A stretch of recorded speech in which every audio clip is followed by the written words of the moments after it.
All right, let's talk about one of the most confusing, just heart-wrenching things that can happen in a relationship. When your partner looks at you and tells you to leave, says they're done, but then they don't actually go anywhere, and you're just left there feeling completely lost, anxious, and pretty much walking on eggshells. You might hear those exact words, or maybe it's, "I'm done." And wow, they just hit you like a ton of bricks, right?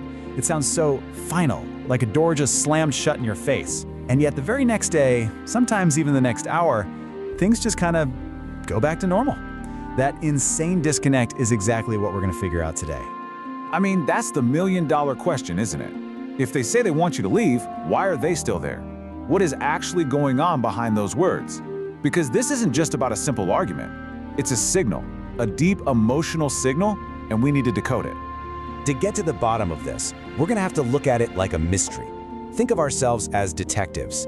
These statements, "Leave me, I'm done," they're not the whole story, they're clues. And each clue points to something much deeper going on. So let's start digging. Okay, so our first clue is all about emotional overload.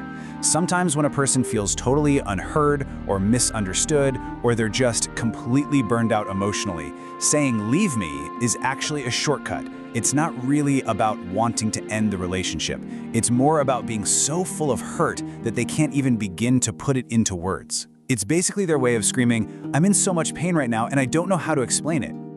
Now this next clue is a big one, because so often this can feel like some kind of test. And to be clear, it's not some mean, calculated game they're playing. It comes from a deep, often subconscious place that's just desperate for reassurance. By pushing you away, they're really hoping you'll pull them closer. They're asking, without really asking, "Do you still care? Do you care enough to fight for us?" And that leads us right into our third clue, which is this really powerful protection mechanism. For some people, the fear of being abandoned is so absolutely terrifying that they'll do the abandoning first. It's like a preemptive strike. They try to control the hurt by causing it themselves. The thinking is, if I'm the one who says leave, then it won't hurt as badly if you actually do. But we have to be real here, because there's a darker side to this. This is where things can get pretty toxic. When these threats to leave become a regular feature in your arguments, it can stop being a cry for help and turn into a tool for control. It creates this constant vibe of fear and insecurity, and it shifts the power dynamic. The bottom line is, a healthy relationship should make you feel safe. If you're constantly afraid that one wrong move will trigger another "I'm done," well, that's not a partnership anymore. Our final clue might be the most simple and honestly the most painful. They're just genuinely confused. You've got this one part of them that absolutely still loves you and is terrified to lose you, and then you've got this other part that is just completely and totally exhausted by the problems in the relationship. That internal tug of war is what creates those chaotic mixed signals, pushing you away one minute and pulling you back the next. So, we've gathered all these clues, we've got them laid out on the table, but here's the big twist in our investigation. What if we've been asking the completely wrong question this whole time? Yeah, this question, let's just toss it out.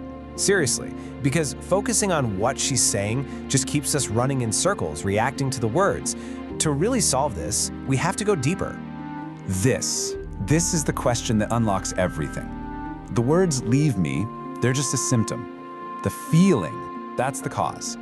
When we shift our focus from "what is she saying" to "why is she feeling this," that's when we can actually start to get to the root of the problem. Because let's be honest, these kinds of threats aren't usually about what happened 5 minutes ago.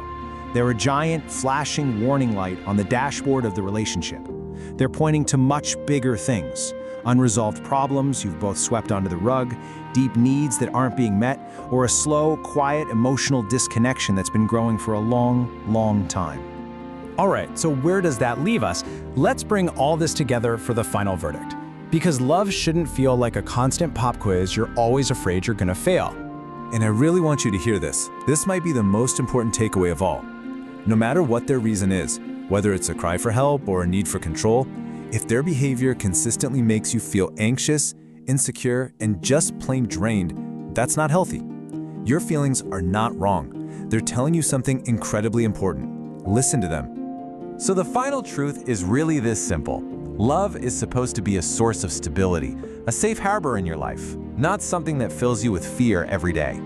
And a real relationship is a partnership where you face things together. It's not a one-sided pressure cooker where one person constantly has to prove they're worthy.